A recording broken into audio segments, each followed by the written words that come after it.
He was the leading goal scorer for the Swiss league last year. 22 goals in 32 games. That's pretty good. But why did Greg not call this guy in? Enough. I see 9 call-ups. How many goals does he have for Union Berlin? He has 3 goals in 6 games. Okay, so that's actually a really good ratio. That's a really good ratio. And his ratio with the young boys is stellar. He scores goals, dude. This Jordan Pafak, why is this guy, why am I just kind of hearing about this guy? He's 26 years old. Why was he not in the system before 2020? Okay. How many goals? He didn't have success till 2 years ago. Nations League final. Yeah, I was gonna say that. I was like, yeah, I think he scored against, he scored against Mexico. Was it against Mexico? It was against somebody in the Nations League. And after that, I don't know. Did he score any more goals for the national team after that? Tokyo? I don't know. I don't think so, honestly. He's got one national team goal, it says.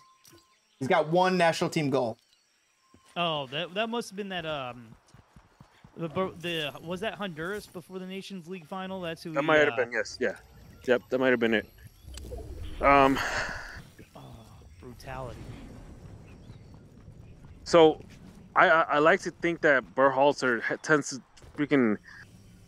If you don't score enough goals for the national team, he tends to bench you. But why Jordan Morrison? I don't. You know what? Hold on. I'm sorry to just dive bomb in here. I love it. FC Neo Tokyo of Trip and Toke Show dive bombing in here. But Berhalter is just. You know how Bradley had Bornstein? Yep. He has multiple Bornsteins. Areola, Jordan Morris. Like, the thing is, you guys are far too down on the national team. Like, I'm super down, dude.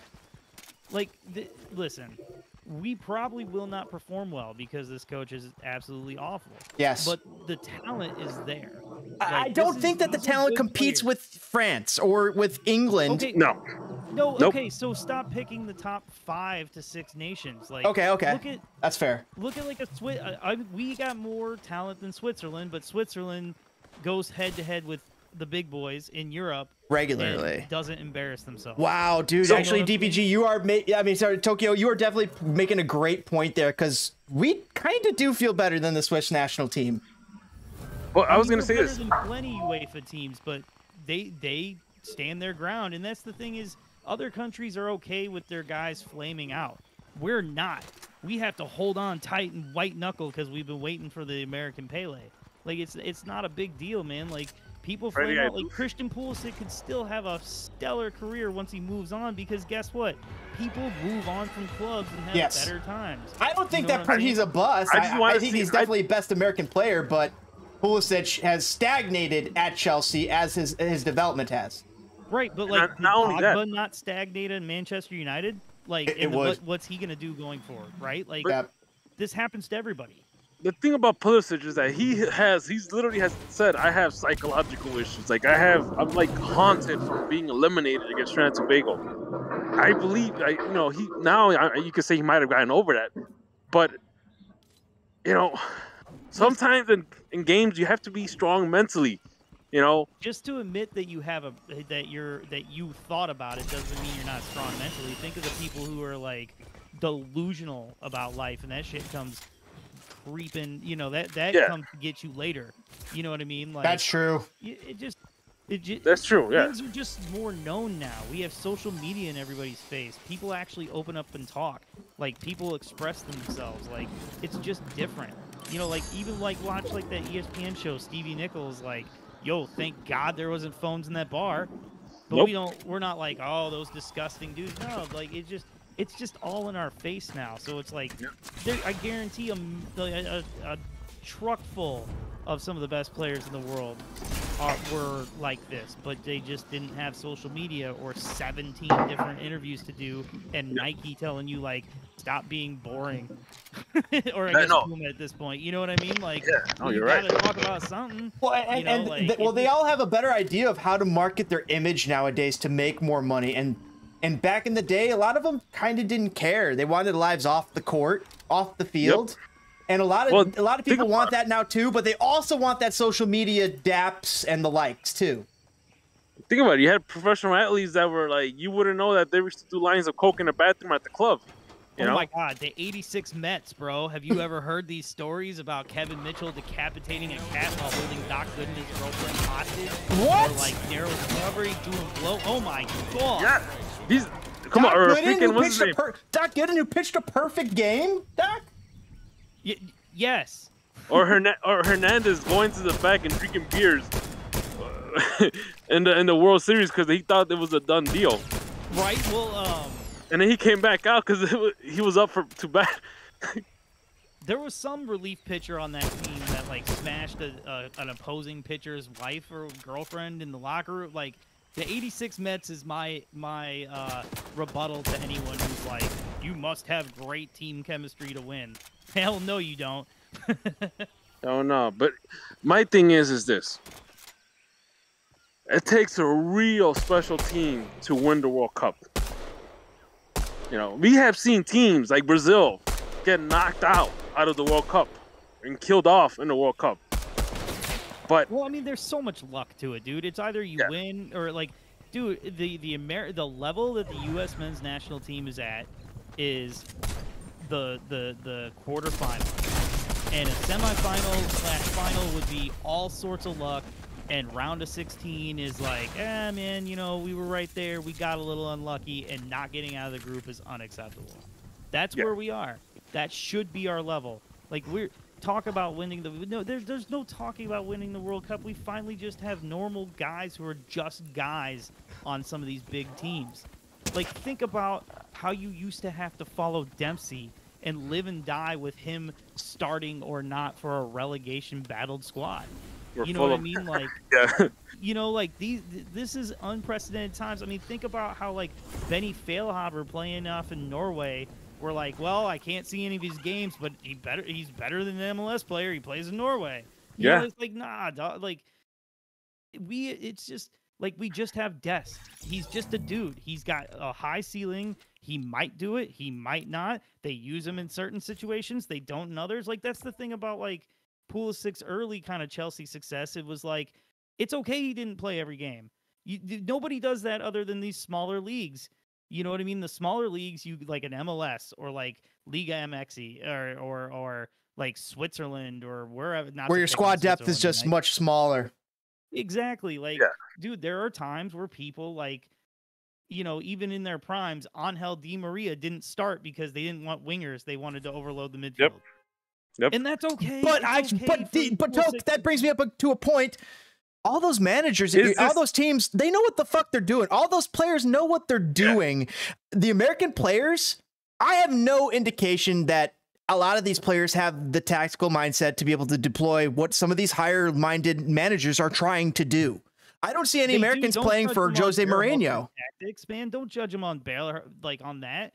Of course they do, or else they wouldn't be getting these moves. You know what I mean? Back in the day, they would take a flyer on a guy, and that's why he sat on the bench forever. Now, they're actively, like Union Berlin actively sought out Jordan Pefok to do what Jordan Pefok do, and that's what they're getting. You know what I mean? They're finally being treated as just players, and not an American player. Let me ask you this. Right. Do you think that this current pool of players, this current generation of players, is the golden era generation of players? Nope. Or do you think there might be something better over the horizon? Well, this is what I'll say. If everything was like to paper, I would say yes, because you would just say that these guys are going to be great or not great, but you get what I'm saying. They're going to continue to get better and be kind of solid players all the way to 2026.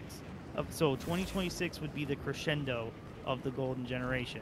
Do you guys think that social media might prevent the next Leo Messi or Ronaldo from even being able to develop? Maybe. I mean, look at us complaining, what was that, the last week about Ezra Hendrickson. It's only his first year. You're still complaining. I mean?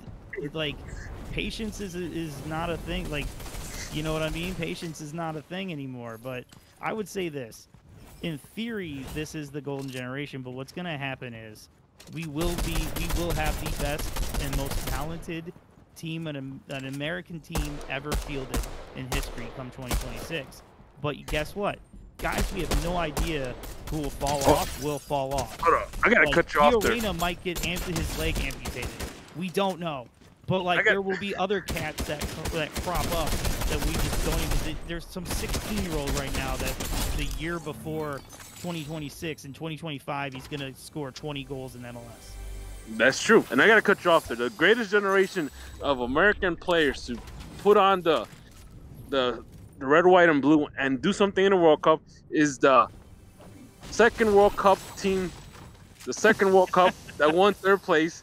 That is so far as of right now the greatest generation of players to do something. That's right. That's true. Unfortunately, you can't argue with fourth place or third place. Yeah, third place. I think it was by goal difference or points. I think it's official too. I don't know. That's considered. If we're talking about stats, that's probably considered the best team ever for the United States. Now, the way you beat that, you win the World Cup or you get second place. But we rather win the World Cup because nobody remembers second place. Time out. I actually think that the U.S.'s plan for this World Cup is, if they make it to the round of 16, that is our World Cup. That's in my opinion. Like, no, I take that back. So, the quarterfinals for me is like, yeah, I'm ecstatic. Round of 16, man, it just, it just really feels like a kick of the nuts to get bounced out that way. It really does. Especially when you lose against a team like Belgium or Ghana, Oh God, the Ghana one hurt, dude. The Ghana one hurt. But my thing is, if we get to the quarterfinals, we're gonna match what we did in 2002, right? Anything beyond that, now we're stepping in new territory, right? And as you mentioned, like if we get to the quarterfinals, that's great for us. But my biggest fear is what happens after this World Cup. What if we do get to the quarterfinals and then someone's idea in the U.S. Soccer Federation thinks, oh, we should keep Greg Berhalter for another 4 years? Well, then we should, though, right? That's the problem. We always will. No, we probably should keep him. Even if we won, we should not keep Berhalter. That's not how this shit goes anywhere else other than Germany. In Germany, even just like it's a Sir Alex thing that can't be replicated. You can't speak out to do that. That has to all just align perfectly. You know what I mean? Like, you should move on, but the problem is we never want to. That's why we always have these false starts.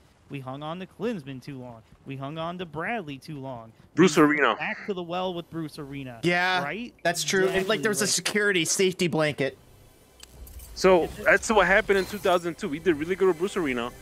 They decided to keep him for 2006, and we pretty much got our asses kicked in 2006 in Germany. So, oh my God, that was disgusting. So, honestly, when you have a guy like Justin Marsh, managing a Premier League team, or hell, you might even say the same about, Peter Vermees, Caleb Porter, any of those three guys, might be a better choice than Berhalter. Oh, most certainly. I mean, Marsh didn't want it yet, and I think that's brilliant because he can prove himself in Europe. And again, like I just talked about with the guys, like the players, he's just, he's got another probably 2 seasons before he's just a coach. He's developing too. Relegation battle team, like he's just a guy, which is kind of the highest compliment we could have ever asked for at this point. You know what I mean? Like, that's why like we always get made fun of for like turning Adu and other cats into saviors because we're so ready for a savior. But it's like, dude, just be solid. Like look at how crap. What's the team with the Fish, Carlos Ruiz, and Marco Papa? Guatemala national team. Yeah. Look at how bad, like how just because they were a solid team, they were such a pain in the, you know what I'm saying, to beat. And they were better than the sum of their parts because they were just them. You know what I mean? They were given the chance to just be a team. Yeah, and so at this point, regardless of what happens in the World Cup, I don't want to see Berhalter, be part of the 2026 process. I just feel that he's not consistent. And a lot of times he does this whole patchwork thing. He just plugs in guys. Like you mentioned, he has a bunch of Bornsteins in the team. Oh my God. No offense to Bornstein. You can't win with Bornsteins, though. You can win a game. No. You can win. Okay, here, let me rephrase that. You can win a game with Bornsteins. You can't win a tournament with Bornsteins. And going back to what Tokyo said, it's nice to have American players playing in Europe and just being just players, like you mentioned. Because at one point, or even before this generation came on board, it was rare to see a player playing big clubs. And second, it was kind of like they were kind of treated like the odd man out. Because this whole country here was solely focused on that one guy. But now, you have all these American players coming out of the woodwork that we didn't know we even had. We're gonna have an Olympic team for the first time. Should not be feeling the pressure. That he should be definitely feeling a lot less pressure, because this team used to be just. You took out USA and it was Pulisic. Now it is U.S. men's national team. Pulisic is the star of it, but he's got company. Tokyo was trying to get us back into saying, positive things of this U.S. national team. There is talent. They are better than. There is talent. Yeah, But my thing is this: is that we're going back to Pulisic, and you mentioned that he has to be, what was the word you used? He has to be like ready, good to go, focused. And this is kind of why. First of all, I thought Pulisic got thrown to the wolves too early when he got called up for the U.S. men's national team. When he was, yeah. So, and then the failure of qualifying to World Cup, that leaves, that could really mess somebody up mentally. Come on, we saw freaking, what's his name? The guy from ESPN that used to play for New England. The commentator, the guy that used to play for New England that retired. Taylor Twellman? Yeah, Taylor Twellman. There you go. So we saw Taylor Twellman just completely lose it. That's how bad it was. But then again, Twellman does lose it a lot. But he's hard on the U.S. men's national team though. He's honest. He's honest. But when you have that kind of negativity, all that stuff happening, that could really, really mess up. At that time, a kid. And that's what I mean by, can he be the guy that could wear the captain armband and keep his cool and be focused and try to keep this team together? Or are we gonna have a Pulisic that might not be focused, that might play like he's, he's pedestrian? Because sitting on the bench in Chelsea is not really helping his case either. No, it's not. And I'm hoping, I don't know who's the new coach for Chelsea, because I know they got rid of that idiot that they brought in from Dortmund. I don't know who they just hired. I don't know. Because the reason Pulisic left Dortmund was because that guy, I don't know what was the situation between him and Pulisic, but then Tuchel, Pulisic, made it to Chelsea. He thought, okay, I'm good here, great, and out of nowhere, Chelsea fires her. Yeah, then everybody was like, oh, he knows Pulisic. It's like, yeah, he's the one who benched him. Yep. Like, what's his name? Klopp was the one giving him minutes. It was Tuchel or I don't even know his name, but That was Tuchel. Yeah. So now that he's gonna have a new coach, and I'm hoping that he will start more often. I'm hoping that he gets his rhythm. I'm hoping he gets his minutes in. Be more active. I was really hoping that he will go to another team in the transfer window. Oh, I agree. I would love to see him. I would have loved to see him go to Newcastle. Oh, yes. I don't want him to go to Leeds, dude. Because again, we don't want to make America being looked at regular players. Like if he goes there, it's like, well, he only plays because the dude's American. It's just like, I feel like I don't want him to go to Leeds. If Pulisic would have gone to like a mid-table to upper mid-table team, Newcastle, I think he will do really well. Yeah, he could have been the first wave of money at Newcastle. Yep, that he would have done really well. He would have done really well. Because Chelsea, Chelsea, they're expected to win the Premier League. And that's a lot of pressure. You know, you put him in a team that's trying to fight for a UEFA spot or a Champions League spot, maybe. He could do really well. He'll get his minutes in. He'll be a starter. And who knows? That might be the catalyst to turning him into this probably one of the best players in the U.S. men's national team history. But we'll see what happens. And the same goes for the rest of the guys. Same goes for Des sitting on the bench in Barcelona. If you don't want him, sell him to a mid-table team. Let him get his minutes in. Let him play. Right. The one guy that I really, really do like is Musa. Musa is doing whatever he can in Valencia, even though Valencia is so bad. They're having all sorts of issues they're basically almost like how we felt with Andrew Hoffman. The fans over there hate their owner. But still, Musa is still delivering. Now, what about Weston McKennie? I think he's. I like Weston. He's good. Yeah. Okay. All right. So you a Weston McKennie hater? No. But you're wondering about his level? No, I'm not worried about his level. He's playing in Juventus. I think he's fine playing in Juventus. But my thing is, as long as he keeps his cool and not doing any stupid stuff outside, in the locker room or off the field, we're good. You gotta hope that he learned his lesson. He got a big finger wagging the last time he stepped out of line. He got it from everybody. He's like our Dennis Rodman almost. He's becoming our Dennis Rodman almost. It's the perfect energy. Like you've got, if you look at this team, you've got Captain Boring with Pulisic.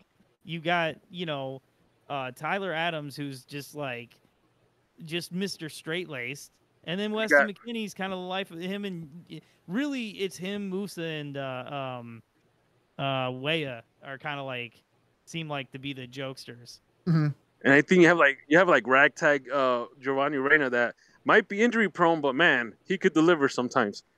That kid, Gio Reyna, I don't count on him to ever be a part of the national team. What about Anthony Robinson? Oh my God! Did you see that trick he did? That card trick? He just returned to training. Oh well, yeah, he's lockdown starter. If he returns from health. Which Robinson are we talking about? The one for Atlanta United or the one that plays it? No, Jedi. Robinson. He plays for Fulham. Okay. He's been on Fulham for the past few years. James, I got 3 minutes left on the Fortnite update, and then I'm gonna be able to jump in with you. Sick. Money bags. So all right, hold on. I'm gonna grab a drink real quick. I'll be right back. Yep. Sounds like a plan. I'm sipping on. Go on. I like Robinson. Yeah. I like Robinson. I think he's gonna be a good player for us. Who is our starting center backs though? Aaron Long. Oof. Oh, you're. No, not Aaron Long. Hell no. Because it looks like that right now. Reggie Cannon, wasn't he injured? Cameron Carter-Vickers. Cannon. Maybe. Well, what team is Vickers playing in? I know he was playing in the Premier League. He's in Celtic. Oh yeah, that's right. Yeah. Is he starting for Celtic? I will have to go to check Celtic's starting lineup. So give me 1 second. I'll get one of their more recent starting lineups. It doesn't look like he does start for them. Holy shit! Well, He's got Joe Hart in net for him too. Oh damn! So he's basically guarding a stone wall. And he plays with Diego Jota. No, it's not Jota. It is Jota. It's Jota. João Pedro Neves Felipe. He's a young up and comer. Could a good player. Let's see if anybody else. Callum McGregor. Greg Taylor, just really recognizing Joe Hart though. And you know what? No. If Carter-Vickers, do you think he's our penciled-in starter? Who? Vickers. Cameron Carter-Vickers for center back. He's got to be. I mean, for a rational person, but not for Berhalter. Berhalter is going to start Aaron Long. I hate to tell Why? you this. That's what I said. That's a stupid move. Yeah, because he's a stupid man.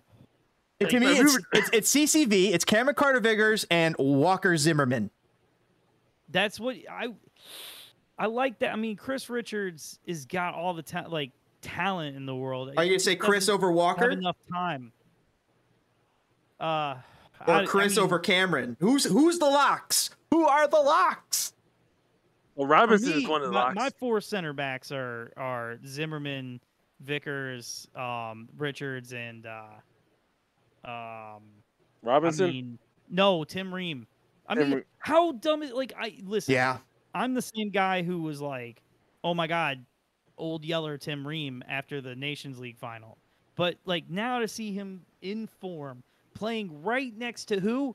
Who does he play right next to? Oh yeah, Jedi, who's already a lockdown starter at that position. Like, come on. Like, he can pass. He's just, listen, it's the World Cup. Everybody who goes is basically going to play because you want freshness. And plus, do we even know what the subs rules are? Are we still at 5 subs? Because if we I hope so. You know what's interesting? It's going to be. I think you've brought up a great point. Tim Ream is probably massively underrated by the masses. I mean, on FIFA itself, he's rated yellow, 70. The rest of the starting team of Fulham, all green, 74 or better. He is nowhere near, but yet he's starting. He's won the spot over seemingly better players like Shane Duffy. And is a relationship with Anthony Robinson that makes that partnership even better? And if we could bring that and import that team to U.S. men's national team, why not? That's a good point. I mean, how old is Tim Ream, by the way? I know he's up there in age. Tim Ream is 34 years old. Okay, so my biggest issue, all right, and my biggest issue with aging center backs is that they might have a hard time locking down on some of these young guys that are passing by them. Oh yeah. Unless you're Baresi or Maldini, I mean, imagine Tim Ream, trying to defend Sanchez. Or I mean, I feel you on that. Like, Tim Ream is slow, but again, at the World Cup, everybody plays. Like, everybody is playing. You know what I'm saying? So like, who cares? Like, play him at half a game. Play him for 3 first halves. You know what I mean? Set the tempo. Bring in Chris Richards. Like when the game's like, hopefully we've got a lead, or hopefully it's still 0-0 or something. You know what I mean? Let the kid come into a more comfortable situation. Like, that's the thing Greg doesn't do, is get the best out of people. He has no effing clue how to do anything to like get the best out of somebody. But I do wonder this only just came into my mind. So he has his system, and to be honest, I'm seeing a couple interchangeable players in this system that it actually might work better than we think. I mean, if he has Cameron Carter-Vickers, Chris Richards, Walker Zimmerman to kind of rotate through along with Tim Ream, and that's kind of a rotate. But do you rotate? How do you rotate? Who's playing Iran? Who's playing Wales? Who's playing England? You kind of have to have a good game plan before we even get there. I think Tim Reams,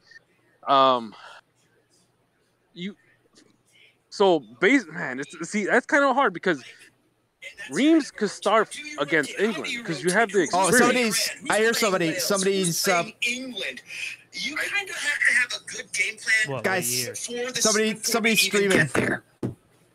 I think Tim Reams. What the hell's happening? Hold on 1 second, chat. Reams could start against England. I'll 1 second. I hear somebody. Oh my God! It was my buddy Tommy. Okay, sorry. The stream started doing that weird loop thing, and I was like, "What is going on?" All right, go back. No, but I'm saying, like, if Ream has the experience, fine. I would feel comfortable starting him for England, but at the same time, it kind of makes you wonder, how is he going to do against some of these younger guys that are going to, run by him? It's at the same time, he might be the voice of the guy that's going to keep that back line together. Hold the line type of thing, Because out of everybody in that back line, he's probably the most veteran of them all. Right.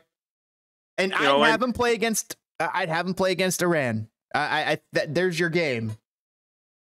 And you need that veteran presence, when you're facing a team like England, maybe Wales.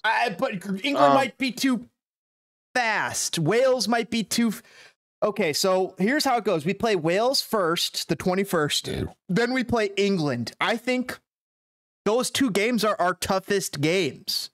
Iran is our third game, and that's our third game. So, like, we could play our weakest lineup kind of on the third game, but the first two games, we have to go kind of balls to... Well, time out. If we want to make points, we got to aim for a win against Wales, give up against England, and absolutely crush Iran. 2 wins, you're through. All right. So my thing is that I think the last, whoever's going to make the group, whoever's going to get out of this group is going to be decided on that last game day. So, of course, we need to beat Iran. I mean, not only is it Iran, but it's like, unfortunately, it might even be politically charged too. So, there's going to be hostility. How mad were you when you saw this group? Like, legitimately, because, like, this is so boring. We could have had Ukraine in here, too. Dude, well, that would have been more interesting. But, like, we've played Iran in the World Cup. We've played England in the World Cup. Wales is basically... the new kid on the block. In the UK. Like, no offense, but, like, that's part of why I like the World Cup. Like, let's play an African team. Let's play an Asian team. Let's play a UEFA team.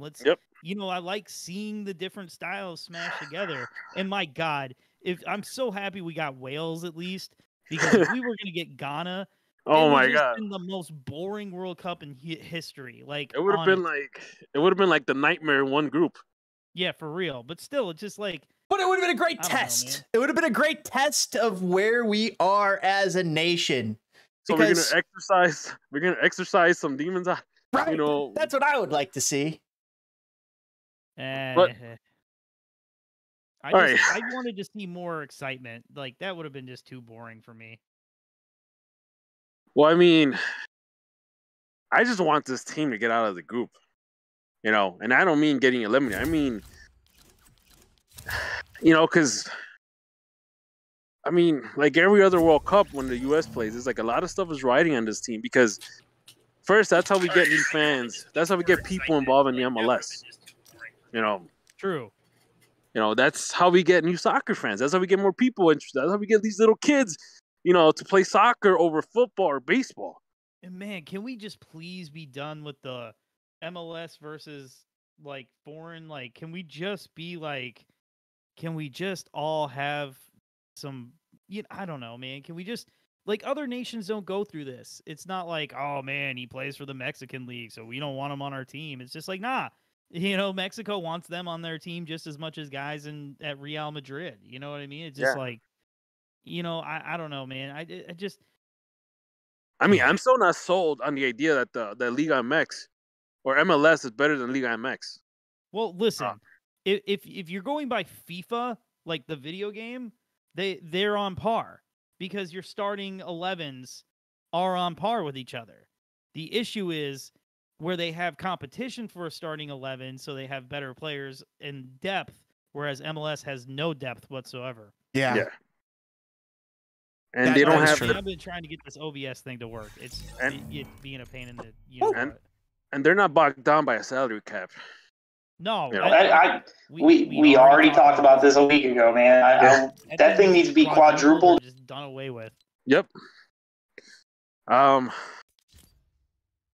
I mean, and another thing too is there was a point in time where we used to call up guys that were playing in Chile. We had a goalkeeper that played in Chile, Johnny Walker. That was his name.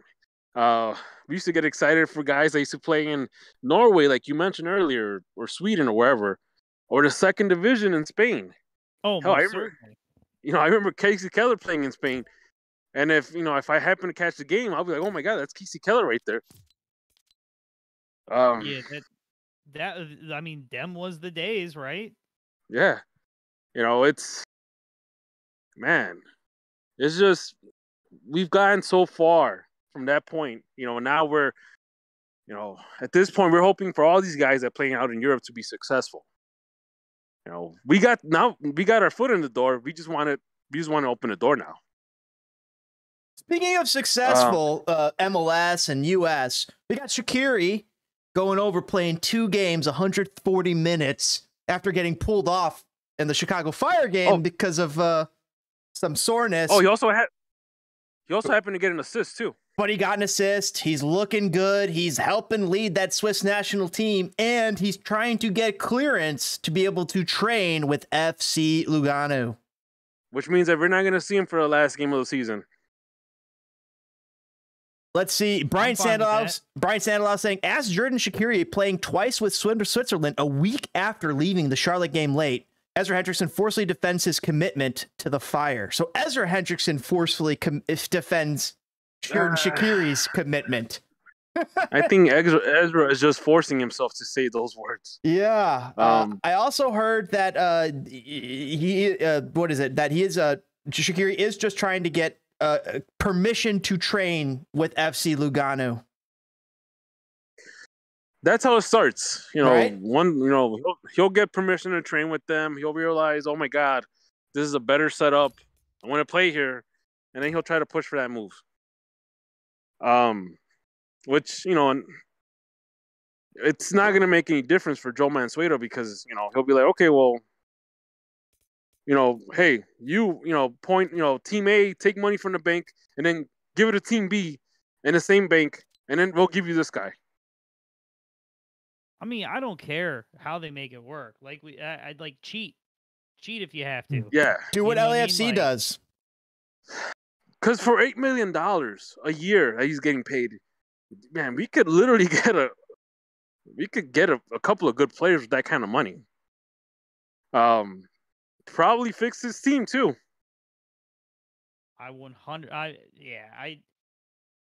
My whole thing is go ahead and cheat and do whatever you. Oh my God, dude, I'm gonna scream. OBS is gonna make me scream. Why? What are they doing? Because I'm trying to stream, and when I go to manage the stream, yes, my screen, I'm on a laptop, so it's too small, so I gotta shrink the window to pull it up to hit OK. Shit. Okay. And when I do that, it just jettisons to the bottom of the screen, and I can't grab it anywhere. So then I have to keep restarting OBS. I'm not getting on, I'm not streaming at all. So whatever. It's just. Oh yeah, you might. I don't know what about how you can change the settings in OBS so it opens in a smaller parameter, or in windowed mode. Yeah. Fucking sad, bro. Oh. You know what else is sad? Is fucking the Fire's sad. Dude, the Fire. Why? Oh my God. It's over. Favorite Fire player, go. Okay. Here's the thing. Here's what scares me a little bit is the fact the thing that scares me a little bit right now is with Heights is still making decisions for this club. What's irritating you? The what club? So the thing that scares me about the Fire right now is that Heights is still making decisions. Now, granted, he made good decisions. He made good decisions, but if he's still making these decisions just in general, what the fuck? Are they gonna let him go, or is someone gonna tell him he's done? He's still employed by the club, DPG. He's not gone, and also the season's not over. So maybe we'll wait till the end of the season. He got to do the renewals that everybody's gonna do, right? That's what we heard. But these are easy slam dunk deals that anybody with a sliver of a brain would make. Yeah. So when does they might just let his contract run out too, but then again, when does his contract run out? Because we don't want to be in a situation this month. Well, not this month, but October. Okay, because we don't want to be in a situation where we're looking for a GM in the middle of January or something like that, you know? So if Mansueto's going to pull the move, I'm hoping he's already has a short list of GMs that he's going to call up, or he might start bringing in for interviewing. And we've already heard that. He doesn't. Well, no, he doesn't. Mansueto doesn't know fucking anybody. He knows people in the finance world. He doesn't know anybody from the MLS circle. If he did, he would still be buddies with Nelson Rodriguez. He'd be pen pals with him. And I'm just saying, he should be, because Nelson Rodriguez knows more about the league than anybody else on this team in an executive role at the upper echelons. And He's just gonna make it work. terrifying to me. Because Nelson Rodriguez is not a good MLS GM. No, not at all. Nelson Rodriguez may know the rules, but exactly he knew nothing of soccer talent. Yeah, he might have been better suited for like whatever Ishwawa is doing right now, but not as a guy making decisions or, you know, shocking the soccer world. So yeah, so like I only have snipers, bro. Man, so I'm just hoping that, you know, they really get the ball rolling. If they're gonna bring someone new, get the ball rolling. Let them evaluate. Let them bring in players. Let them decide what he's gonna do with Ezra. You know, but then some of the things that were brought up is, did Heights sign players that will fit in Ezra's system? On the hill? Yep, that's what I was saying. Does Heights? Wait, DPG. What about Heights' system? So did Heights sign players that will work with Ezra's system? No, there is because no. Weren't these players signed before they brought Ezra in?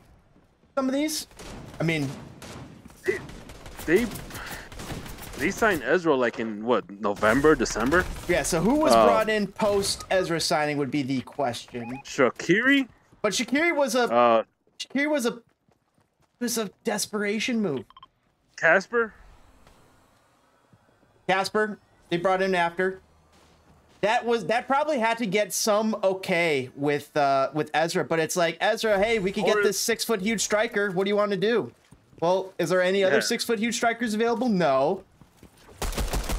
They brought in Torres, Mueller. Oh shit, they're on a boat. That was me on the boat. I took him out. It was sick. Mueller was a good signing, but it's still like your sixth best player on a good MLS team. Yeah. He's dancing. So that's the thing. So I don't think Heights actually. This is why I feel like there's like some sort of disconnect between him and Ezra, because he didn't sign players that will make Ezra's system work. Like this was a point that was brought up in Fabian Herbert's Z-Soccer podcast this week actually, because they were doing a Q&A and someone asked him, if you were the GM, what moves would you make? And obviously the guy's not gonna shit on Heights, so he said, well, I don't want to really answer that. I'm just gonna give a general answer. I'll say this, like if a coach is working a certain formation or certain system, I will bring players that will make his system work. Right. Like how it should be. He's like, he even told Julian Gressel, like, look, Julian, you're a great player. You know, by all means, you're a great player. But in our current system, I don't know where I would put you at. You know. So basically what that tells me is that you have to have restraint on who you bring in. Just because a guy looks like he's nice and shiny and he could score a bunch of goals doesn't mean that he's the right guy for your setup. That's true. I mean, because Julian Gressel is a kind of a hard guy to fit into your lineup. It's like, where do you got to put him in the midfield. He should be in the midfield. Just let him. Didn't he play winger for Atlanta? He's playing winger and right back. Winger. Yeah, winger and right back. Yeah. But he's like a wing back with offensive flair.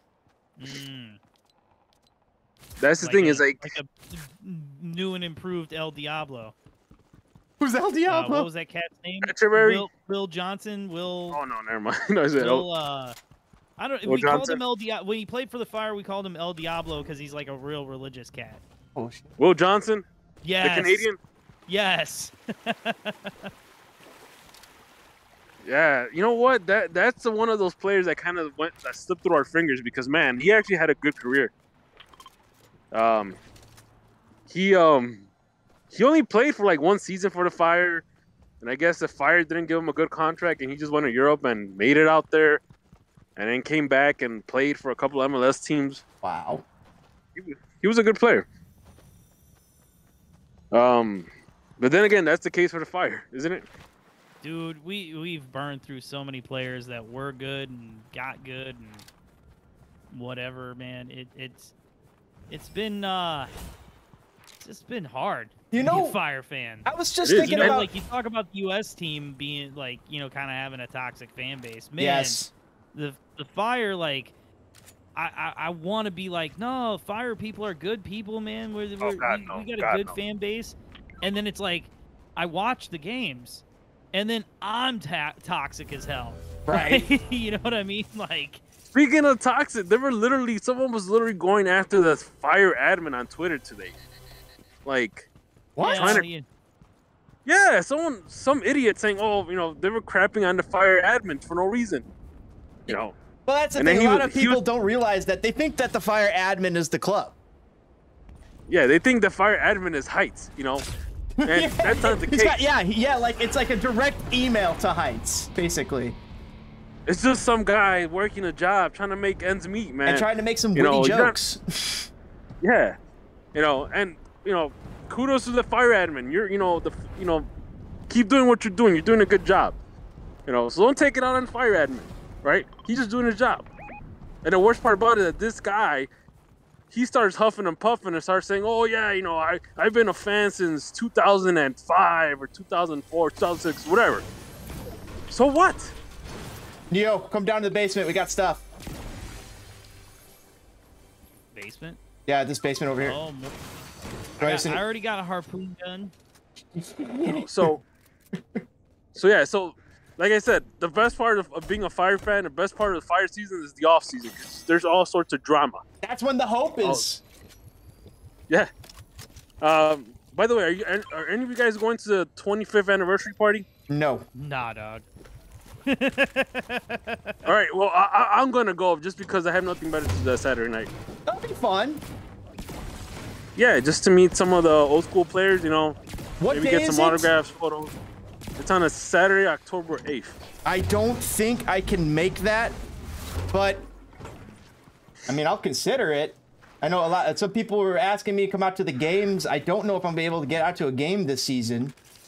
Well, tell you what, I'll give you a ticket if you go. I'll give you 2 tickets. Damn. Well, there we go. And if Tokyo wants to go, I'll give him a ticket too. Let's go. Let's do it. We'll be streaming live from there. Yeah, well, yeah.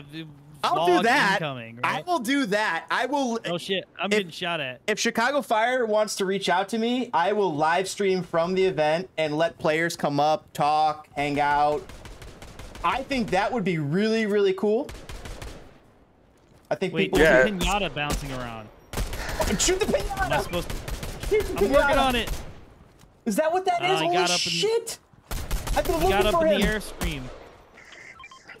I've been looking for that llama. Oh shit! There's a wolf.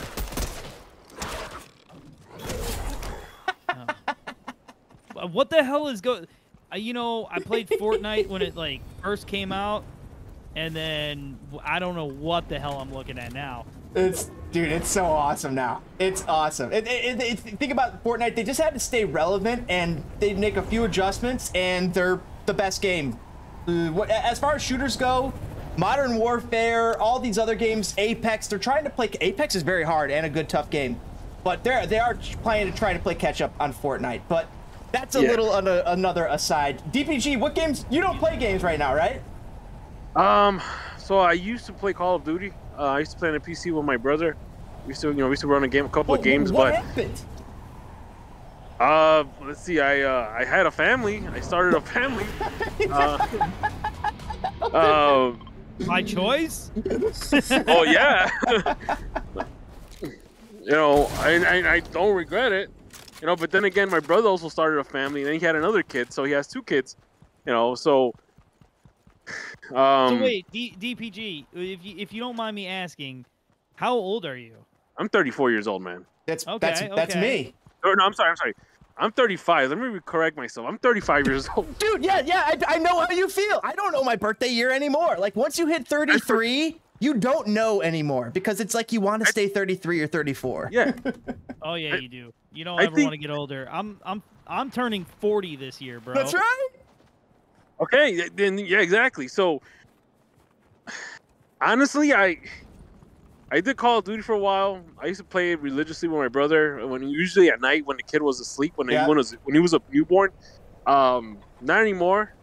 Honestly, there's so much going on, during the day, between work and, dealing, just taking care of the kid and, just doing grown-up stuff that sometimes I'm too burnt out to even play.